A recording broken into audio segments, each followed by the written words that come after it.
નમસ્કાર વિદ્યાર્થી મિત્રો, આજે આપણે ધોરણ 11 માં ચેપ્ટર નંબર 8 માં ગોલ્ગી પ્રસાધન વિશે ચર્ચા કરીશું, જેને ઇંગ્લિશમાં ગોલ્ગી એપરેટસ તરીકે પણ ઓળખવામાં આવે છે.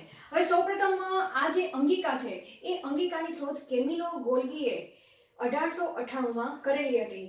તો આપણે અહીંયા લખી નાખી કેમિલો ગોલ્ગી નામનો જે વૈજ્ઞાનિક છે તેને 1898 માં ગોલ્ગી પ્રસાધન નામની અંગિકાની શોધ કરી. કઈ રીતે કરી કે તેને કોષ કેન્દ્રની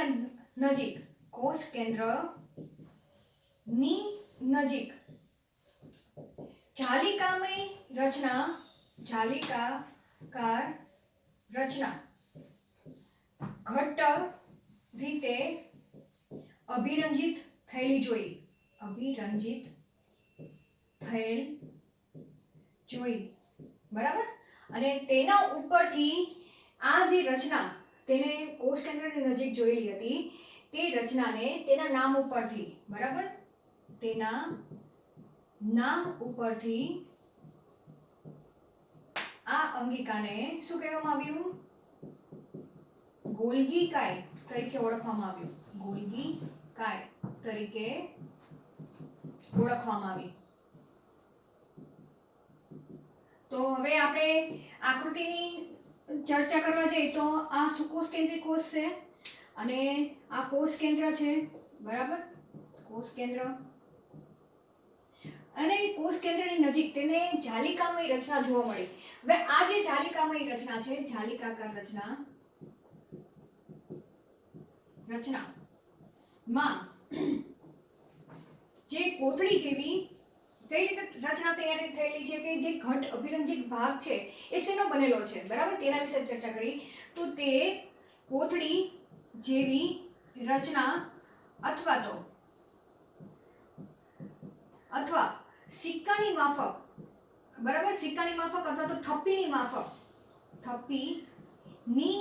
માફક સમાંતર ગોઠવાયેલી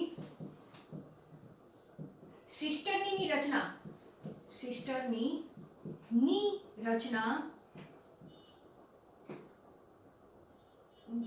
બનેલી છે, બરાબર. તો આ જે ઘટ્ટ ભાગ જોવા મળ્યો એ શેનો બનેલો છે? કોથળી જેવી અથવા તો કહેવા જાય કે થપ્પીની માફક સમાંતર ગોઠવાયેલી સિસ્ટર્નીની રચના જોવા મળી, જેને ગોલ્ગીકાય તરીકે ઓળખવામાં આવી, બરાબર. તો આપણે એ રચના વિશે આકૃતિ કરવા જઈએ તો કંઈક આવી રચના જોવા મળી હતી. આ થપ્પીની માફક, બરાબર, જે બેવડા પડવાળી રચના છે અને જે સાઈડમાંથી તમે જોવા જાવ તો આ રીતે ઉપસેલી પણ જોવા મળે છે. તમને અહીંયા દેખાય છે એ રીતે દોરવાનો પ્રયત્ન કરીએ, બરાબર.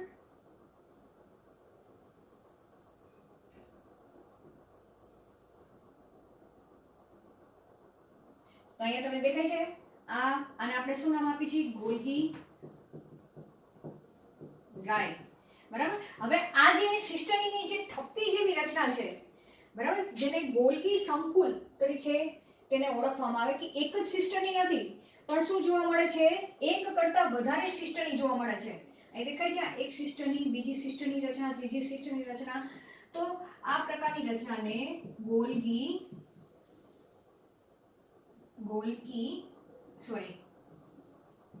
સંકુલ કહેવામાં આવે છે, જેમાં એક કરતા વધારે સિસ્ટર્ની છે, બરાબર,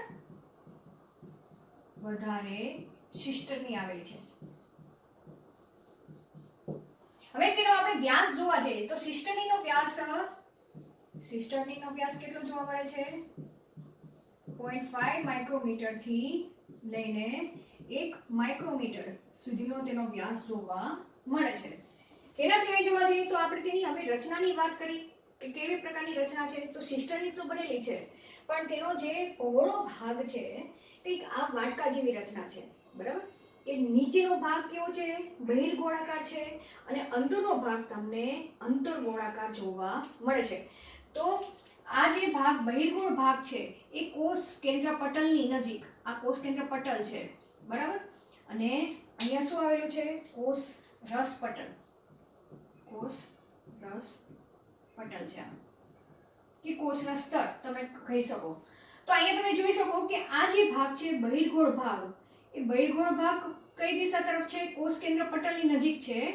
અને જે અંતર્ગોળ ભાગ છે તે કોષરસ સ્તરની દિશામાં ગોઠવાયેલો જોવા મળે છે. તો અહીંયા તેના સ્થાનને આધારે કે સિસ્ટર્નીની સંખ્યા પણ તમે જોવા જાઓ તો જુદી જુદી જોવા મળશે ગોલ્ગી કાયમાં. અને જે બહિર્ગોળ ભાગ છે તેને શેના તરીકે નામ આપેલું છે? સીસ. આ ભાગને સીસ કહેવામાં આવશે, બરાબર. અને આ ભાગને ટ્રાન્સ તરીકે ઓળખવામાં આવે છે. તો આપણે તેની રચના વિશે લખી પહેલા, બરાબર. આપણે સિસ્ટમની વિશે ચર્ચા કરી ગયા, હવે તેની રચના વિશે લખી. હવે આપણે ગોલ્ગી કાય શેની બનેલી છે? સિસ્ટમની બનેલી છે. અને જુદા જુદા કોષોમાં સિસ્ટમની સંખ્યા પણ અલગ અલગ આવેલી હોય છે, તેની સંખ્યા પણ જુદી જુદી હોય છે. હવે આ જે સિસ્ટમની રચના છે તે બે પ્રકારની જોવા મળે છે, બરાબર. જેમ કે કોષ કેન્દ્ર પટલ, કોષ કેન્દ્ર પટલ ની નજીક ગોલ્ગી કાયનો કયો ભાગ ગોઠવાયેલો છે? ગોલ્ગી કાયનો બહિર્ગોળ ભાગ, બહિર્ગોળ ભાગ, જેને કયા ભાગ તરીકે ઓળખવામાં આવે છે? સીસ ભાગ કહેવાશે. શું કહેવાશે? સીસ ભાગ ગોઠવાયેલો હોય છે, ગોઠવાયેલ હોય છે. અને જેને નિર્માણકારી ભાગ પણ કહે છે. શું કહે છે? નિર્માણકારી ભાગ, કારી ભાગ પણ કહે છે. આ તમારે યાદ રાખવાનું છે, બરાબર. એમસીક્યુ માટે પણ ખાસ યાદ રાખવાનું છે કે આ જે બહિર્ગોળ ભાગ છે, જેને જેમ કે અહીંયા હું તમને આકૃતિ કરું છું આ રીતે, તો આ રીતે આ જે ભાગ છે એ કયો ભાગ કહેવાશે? બહિર્ગોળ ભાગ, એટલે કે શીર્ષ ભાગ, બરાબર.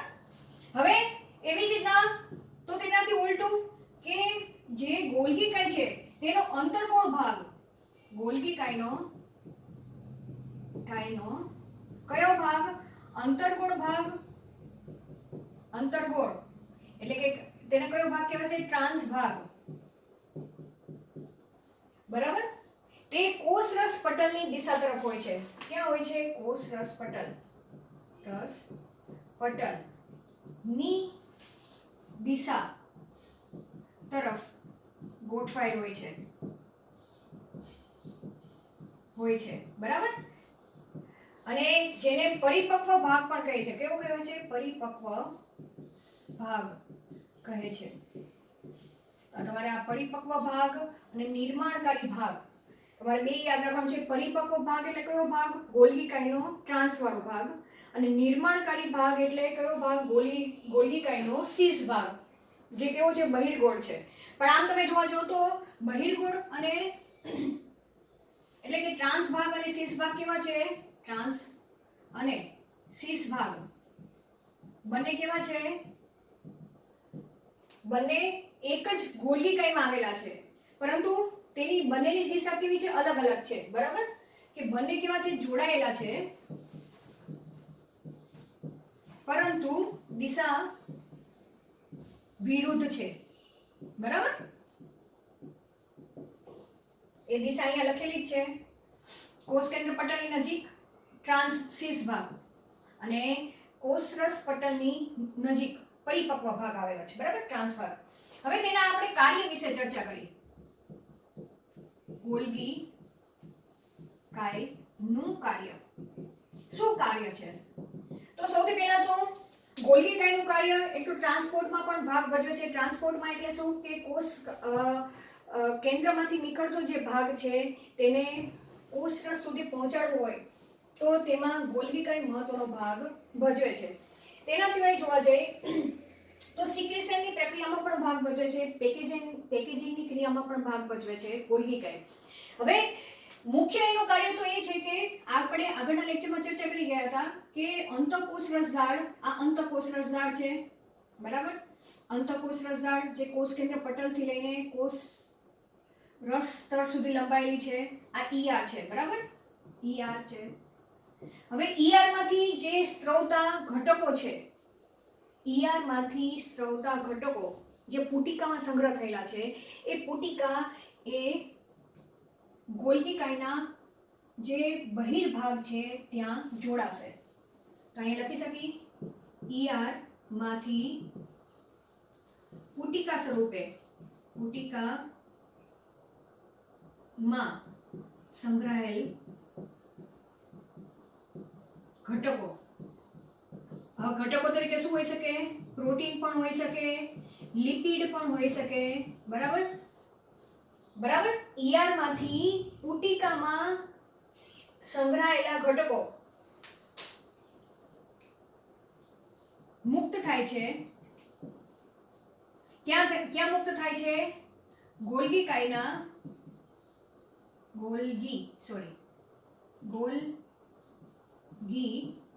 કાયના શીર્ષ ભાગ તરફ મુક્ત થાય છે. તો અહીંયા મુક્ત થશે. માનો કે આ એન્ડોપ્લાઝમિક રેટિક્યુલમ છે અને આમાંથી આ પુટિકામાં સંગ્રહ થયેલા ઘટકો છે. તો આ પુટિકા પહેલા તો ક્યાં જશે? અહીંયા જશે. બરાબર. અને પુટિકા આ એન્ડોપ્લાઝમિક રેટિક્યુલમ છે. બરાબર, અંતઃકોષ રસજાળ. અને એ પુટિકા પહેલા તો ગોલ્ગી કાયના શીર્ષ ભાગ તરફ જોડાશે અને એ બધા ઘટકો ગોલ્ગી કાયના સિસ્ટર્નીમાં મુક્ત થશે. તો અહીંયા લખીએ કે ER માંથી પુટિકામાં સંગ્રહાયેલા ઘટકો ગોલ્ગી કાયના શીર્ષ ભાગ તરફ મુક્ત થાય છે. હવે મુક્ત થયેલા ઘટકો એ પ્રોટીન હોય કે લિપિડ હોય તે આ સિસ્ટર્ની આ રીતે એકબીજા સાથે જોઈન્ટ થયેલી હશે. બરાબર. આ બધી સિસ્ટર્ની એકબીજા સાથે જોઈન્ટ થયેલી છે અલગ અલગ સ્થાને. તો એ બધા ઘટકો શીર્ષ ભાગ દરેક સિસ્ટર્નીના ભાગમાં સ્થળાંતર થશે અને પરિપક્વ એટલે કે ટ્રાન્સ બાજુ તરફ ગતિ કરશે. તો બધા જ ઘટકો શીર્ષમાંથી ટ્રાન્સ ભાગ તરફ સ્થળાંતર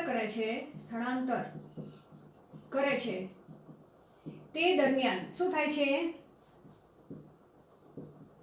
તેમાં ફેરફારો થતા જાય છે અને શું બને છે? પરિપક્વ બને છે. એટલે કે ER માંથી જે મુક્ત થતા જે ઘટકો છે એ ઘટકોમાં જે કંઈ સુધારા વધારા કરવાના છે એ સુધારા વધારા ગોલ્ગી કાયની અંદર થતા જાય છે. કઈ રીતે? જેમ જેમ અહીંયા શીર્ષમાંથી ટ્રાન્સ તરફ જેમ ગતિ કરતા જાય છે તેમ તેની અંદર જે નવા ઘટકો ઉમેરવાના હોય કે થોડા ઘટકો ડિલીટ કરવાના હોય કે કાઢવાના હોય એ બધી જ પ્રક્રિયા ટ્રાન્સ તરફ સ્થળાંતર થતા જશે તેમ થતી જાય છે પ્રક્રિયા. બરાબર. અને પછી જ્યારે અહીંયા પહોંચે છે ટ્રાન્સ બાજુ. આ કઈ બાજુ છે? ટ્રાન્સ બાજુ છે. એટલે કે પરિપક્વ, એટલે જ નામ આપેલું છે પરિપક્વ દિશા કહેવામાં આવેલું છે આ સ્થાનને. બરાબર.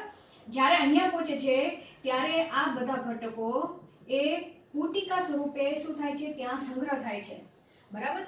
એટલે કે અહીં તમે લખી શકો પરિપક્વ બને છે અને પરિપક્વ ઘટકો પુટિકીય સ્વરૂપે સંગ્રહ થાય છે.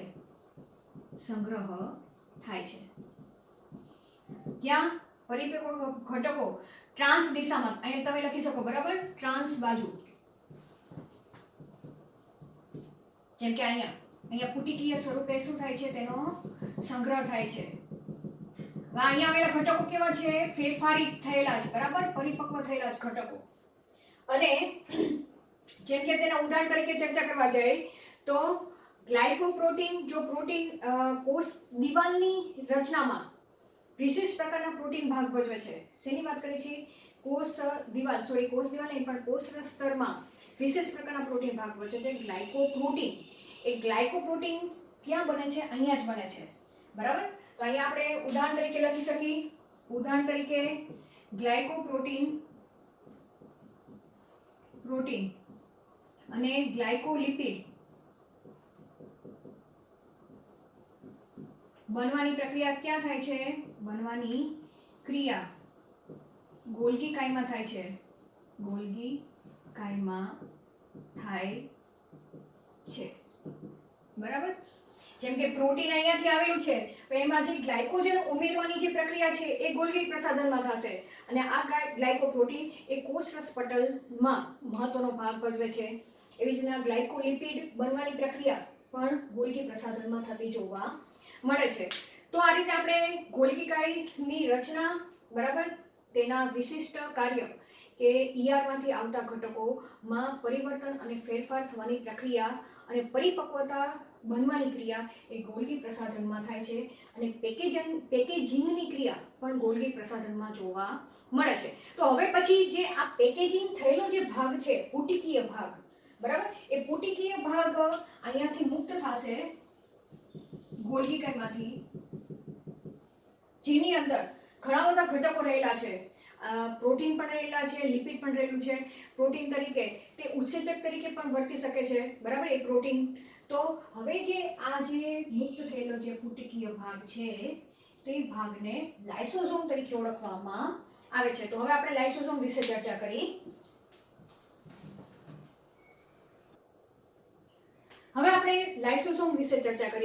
લાઇસોસોમ્સ એ બીજું કાંઈ નથી પણ ગોલ્ગી કાયના પેકેજિંગની ક્રિયા દરમિયાન જે પુટકીય રચના, બરાબર, આ પુટકીય રચના છે ગોલ્ગી કાયમાંથી મુક્ત થાય, ગોલ્ગી કાયમાંથી મુક્ત થાય તેને શું કહેવામાં આવે છે? લાઇસોસોમ્સ કહેવામાં આવશે. લાઇસોસોમ્સ કહે છે. તો અહીંયા તમને આકૃતિ ઉપરથી સ્પષ્ટ તમને દેખાઈ જાય છે કે આ પુટકીય રચના જ્યારે જોડાયેલી છે તો એ પુટકીય રચના કહેવાશે. પણ હવે અહીંયા શું થયેલું છે? પેકેજિંગ થયેલું છે કે જે પરિપક્વ થયેલા ઘટકો છે, ઘટકો તરીકે ઉત્સેચકો પણ હોઈ શકે, પ્રોટીન સ્વરૂપે ઉત્સેચકો, એ પુટકીય સ્વરૂપ જ્યારે અહીંયાથી ગોલ્ગી કાયમાંથી મુક્ત થાય છે, બરાબર, આ છૂટા પડેલા છે પુટકીય રચના, તો આને હવે શું કહેવામાં આવશે? લાઇસોસોમ્સ. બરાબર. હવે આ જે લાઇસોસોમ છે એની આપણે રચના વિશે વાત કરી તો તે એક સ્તરીય પટલમય રચના છે. પટલમય રચના તરીકે તેને ઓળખવામાં આવે છે, બરાબર. તમે પૂછી શકે કે એક પટલીય રચના એ શેમાં જોવા મળે છે? તો લાઇસોસોમ્સ ની અંદર જોવા મળે છે. લાઇસોસોમ્સ તમને ખબર જ છે, લાઇસોસોમ્સ તમને ક્યાં ક્યાં જોવા મળે છે? જેમ કે લાઇસોસોમ્સનું પ્રમાણ એ આપણે જે લાળ રસ છે, લાળ રસમાં તેનું પ્રમાણ વધુ હોય છે. એવી જ રીતના આંખના જે અશ્રુઓ છે તેમાં પણ લાઇસોસોમ્સનું પ્રમાણ વધુ જોવા મળે છે, બરાબર. હવે તેનું આપણે કાર્ય જોવા જઈએ, તેના સિવાય રચના તમારે જોવી હોય તો રચનાની દ્રષ્ટિએ જોવા જઈએ તો પટલમય રચના છે. તેના સિવાય તે હાઇડ્રોલાઇટિક એન્ઝાઇમ, હાઇડ્રોલાઇટિક ઉત્સેચકો, પણ કેવા ઉત્સેચકો? નિષ્ક્રિય ઉત્સેચકો ધરાવે છે, બરાબર. નિષ્ક્રિય ઉત્સેચકો તેની અંદર જોવા મળે છે, તેની અંદર હાજર જોવા મળે છે, હાજર હોય છે. હવે ઉત્સેચકો એ બીજું કાંઈ નથી પણ શું છે? પ્રોટીન જ છે. જે પ્રોટીન અહીંયા બનેલું છે, બરાબર, એ જ પ્રોટીન તેની અંદર આવેલું છે અને તે ઉત્સેચક તરીકે કાર્ય કરે છે. હવે નિષ્ક્રિય હાઇડ્રોલાઇટિક ઉત્સેચકો તરીકે જોવા જઈએ તો ઉદાહરણ તરીકે જોવા જઈએ, તમને આ પ્રશ્ન પણ પૂછી શકે છે એમસીક્યુમાં કે કયા કયા હાઇડ્રોલાઇટિક ઉત્સેચકો આવેલા છે? તો લાઇપેઝ ઉત્સેચક છે. એના સિવાય જોવા જઈએ તો પ્રોટીએઝ ઉત્સેચકની હાજરી પણ જોવા મળે છે. એના સિવાય કાર્બોહાઈડ્રેટેઝ ઉત્સેચક, કાર્બોહાઈડ્રેટ્સ ઉત્સેચકો, હાઇડ્રેટેઝ ઉત્સેચકો. તેના સિવાય જોવા જઈએ તો ન્યુક્લિયસ ઉત્સેચકોની હાજરી જોવા મળે છે. હવે આ ઉત્સેચકો કયું કાર્ય કરે છે? વાત આવે કે તે નિષ્ક્રિય સ્વરૂપમાં છે, પણ જ્યારે ક્યારે સક્રિય થતા હશે તેની આપણે થોડીક ચર્ચા કરી, અને તે કઈ રીતે કાર્ય કરે છે, કોના ઉપર કાર્ય કરે છે. તો આ ઉત્સેચકો હાજરી હોય છે જે અનુક્રમે કોને તોડવાનું કામ કરે છે, અનુક્રમે લિપિડ લાઇપેઝ ઉત્સેચક લિપિડને તોડવાનું કામ કરે છે, પ્રોટીએઝ ઉત્સેચક પ્રોટીનને તોડવાનું કામ કરે છે, એવી રીતના કાર્બોહાઈડ્રેટ ઉત્સેચક કાર્બોહાઈડ્રેટને તોડવાનું કામ કરે છે, હાઇડ્રેટ ને તોડવાનું કામ કરે છે, અને ન્યુક્લિયસ ઉત્સેચક એ ન્યુક્લિયોટાઇડ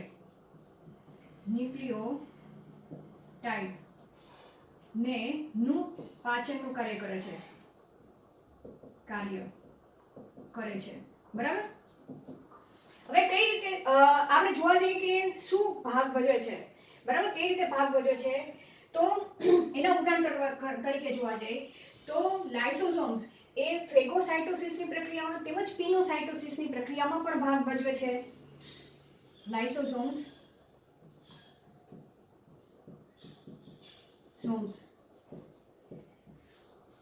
ઘન ભક્ષક અને પ્રવાહી ભક્ષણ ની ક્રિયામાં ભાગ ભજવે છે. બરાબર, કે આને ફેગોસાઇટ કહેવાય, ફેગોસાઇટોસિસ ની ક્રિયામાં, સાઇટોસિસની ક્રિયામાં, અને આને પિનોસાઇટોસિસ ની ક્રિયા તરીકે પણ તે ભાગ ભજવે છે. ઘણી વખત લાઇસોસોમ્સ એ અન્ય ક્રિયા તરીકે પણ ભાગ ભજવે છે, જેમ કે આત્મઘાતી અંગિકા તરીકે પણ તેને ઓળખવામાં આવે છે. આત્મઘાતી અંગિકા તરીકે પણ વર્તે છે. તો હવે ઉદાહરણ તરીકે આપણે ચર્ચા કરવા જઈએ, જેમ કે આંખમાં કદાચ તમારે કસ્તર કોઈ પડેલું હોય તો તરત જ શું થાય છે કે તમને બળતરા થાય છે. તો એ સમયે શું કઈ પ્રક્રિયા થતી જોવા મળે છે કે આ ઘન ભક્ષણની ક્રિયા થતી જોવા મળે છે. કે તમારો માનો કે આ કોષ છે, આપણે અહીંયા જ આકૃતિ દ્વારા સમજવાનો પ્રયત્ન કરીએ કે આ કોષ છે તમારો, ફોર એક્ઝામ્પલ કોષ છે. હવે કોષની અંદર કોઈ એન્ટીજન આવેલું છે, બરાબર. એન્ટીજન એટલે કોઈ બહારનો ઘટક જે આપણા કોષનો નથી, એ અહીંયા દાખલ થયો છે. તો એ સમયે જે લાઇસોસોમ છે એ લાઇસોસોમ ઘન ભક્ષણની ક્રિયા કરશે. આ શું છે? લાઇસોસોમ છે, લાઇસોસોમ્સ, બરાબર, લાઇસોસોમ, બરાબર. તે શું કરશે? આની અંદર હાઇડ્રોલાઇટિક ઉત્સેચકો આવેલા છે. હવે ત્યારબાદ આ જે એન્ટીજન છે, અહીંયા એન્ટીજન લખું છું, બરાબર, આની અને લાઇસોસોમની પ્રક્રિયા થશે. એટલે આ રીતે આ જે લાઇસોસોમ છે એ ભક્ષક તરીકે વર્તે છે. ભક્ષક તરીકે વર્તે છે એટલે શું કે તેની કોષ દિવાલની અંદર સંકોચવાની પ્રક્રિયા કરશે, અને આ જે એન્ટીજન છે તેને પોતાની અંદર શું કરી નાખશે? પોતાની અંદર લઈ લેશે. જેમ અમીબા કેમ લઈ લે છે એ રીતે આ એન્ટીજન અંદર આવી જશે. બરાબર, અહીંયા આ એન્ટીજન દોરું છું. તો આ ફેગોસાઇટોસિસની પ્રક્રિયા થઈ. બરાબર. ત્યારબાદ અહીંયા આવેલા જે ઉત્સેચકો છે એ ઉત્સેચકો આ જે એન્ટીજન છે, હવે એન્ટીજન કોઈ ઘટક જ છે, બરાબર, જેની અંદર કાર્બોહાઈડ્રેટ હાજર હશે, લિપિડ હાજર હશે, ન્યુક્લિક એસિડ હાજર હશે. ફોર એક્ઝામ્પલ બેક્ટેરિયા છે, બરાબર. આંખની અંદર કોઈ કસ્તર વયું ગયું છે, અથવા તો જીભની અંદર, તમારા ખોરાકની અંદર, હવે ખોરાકની અંદર કોઈ બેક્ટેરિયા આવી ગયા છે, તો તમારા જે લાળ રસ છે એ લાળ રસમાં લાઇસોસોમ રહેલા છે, બરાબર. એ લાઇસોસોમ શું કરશે? આ બેક્ટેરિયા છે, બેક્ટેરિયાની દિવાલ પેપ્ટિડોગ્લાયકેનની બનેલી છે, એટલે કે તેની અંદર પ્રોટીન પણ હાજર છે, લિપિડ પણ હાજર છે, કાર્બોહાઈડ્રેટ પણ હાજર છે, અને ન્યુક્લિક એસિડ પણ હાજર છે. તો લાઇસોસોમના રહેલા આ જે ઉત્સેચકો છે, આ શું છે? ઉત્સેચક છે. એ ઉત્સેચકો પેલા કેવા છે? નિષ્ક્રિય સ્વરૂપમાં છે. હવે બેક્ટેરિયાના સંપર્કમાં આવશે એટલે તે બધા ઉત્સેચકો સક્રિય થશે. આ બધા જ ઉત્સેચકો, બરાબર, અને સક્રિય થશે અને તે આ બેક્ટેરિયાને શું કરી નાખશે? તોડી નાખશે. ત્યારબાદ આ જે લાઇસોસોમ એ આ બેક્ટેરિયાને ના જે કણો છે તેને શું કરશે? કોષની બહાર કાઢવાનો પ્રયત્ન કરશે. તો કઈ રીતે કરશે? લાઇસોસોમ પહેલા કોષ દિવાલ છે ત્યાં આ રીતે જોડાઈ જશે, પછી આ જે અંદરના જે બેક્ટેરિયાનો નકામો કચરો છે તેને કોષની બહાર કાઢી નાખશે. તો આ રીતે ઘન ભક્ષણની ક્રિયામાં મહત્વનો ભાગ ભજવે છે. પિનોસાઇટોસિસની પ્રક્રિયામાં પણ તે ભાગ ભજવે છે કે અંદરનું જે પ્રવાહી છે, નકામું પ્રવાહી છે, તેને બહાર કાઢવાની પ્રક્રિયા અથવા તો બહારથી અંદર લાવવાની પ્રક્રિયામાં પણ લાઇસોસોમ મહત્વનો ભાગ ભજવે છે. હવે ઘણી વખત તે આત્મઘાતી અંગિકા તરીકે પણ વર્તે છે. એટલે કે કોષની અંદર રહેલા, માનો કે આ કોષ છે, બરાબર, હવે ત્યાં આ રીતે કણાભસૂત્ર પણ આવેલું છે. આ કણાભસૂત્ર છે, કણાભસૂત્ર કે જે કોષનું ઘર તરીકે ઓળખવામાં આવે છે, બરાબર. હવે કણાભસૂત્રને કોષનું શક્તિઘર તરીકે ઓળખવામાં આવે છે અને જ્યાં એનર્જી ઉત્પાદનની પ્રક્રિયા થાય છે. તો આ લાઇસોસોમ છે, એ લાઇસોસોમ ઘણી વખત કણાભસૂત્રને જ પોતાનું શિકાર ગણી બેસે છે અને કણાભસૂત્રને જ તે શું કરી નાખે છે, કિલ કરી નાખે છે, બરાબર. તેની સાથે જોડાઈ જાય છે અને તેના જ ઉત્સેચકો એ જ અંગિકાને નાશ કરી નાખે છે. તો આ રીતે કણાભસૂત્રનો નાશ થશે તો કોષમાં ઊર્જા ઉત્પાદનની પ્રક્રિયા નહીં થાય અને કોષનું પણ શું થાય છે, કોષ પણ મૃત પામે છે. તો આ રીતે તે ઘણી વખત આત્મઘાતી અંગિકા તરીકે પણ વર્તે છે. તો અહીં આપણે ગોલ્ગી કાય અને ગોલ્ગી કાય સાથે સંકળાયેલું લાઇસોસોમ છે, એ લાઇસોસોમ્સ કઈ રીતે ભાગ ભજવે છે તેના વિશે આપણે ચર્ચા કરી. તો અહીં આપણું જે અંતઃપટલમય તંત્રમાં અંતઃકોષ રસજાળ, ગોલ્ગી કાય અને લાઇસોસોમ્સ કઈ રીતે જોડાયેલા છે એકબીજા સાથે તેના વિશે આપણે ચર્ચા પૂર્ણ કરી. આગળના લેક્ચરમાં આપણે રસધાની વિશે ચર્ચા ચાલુ કરીશું. Thank you.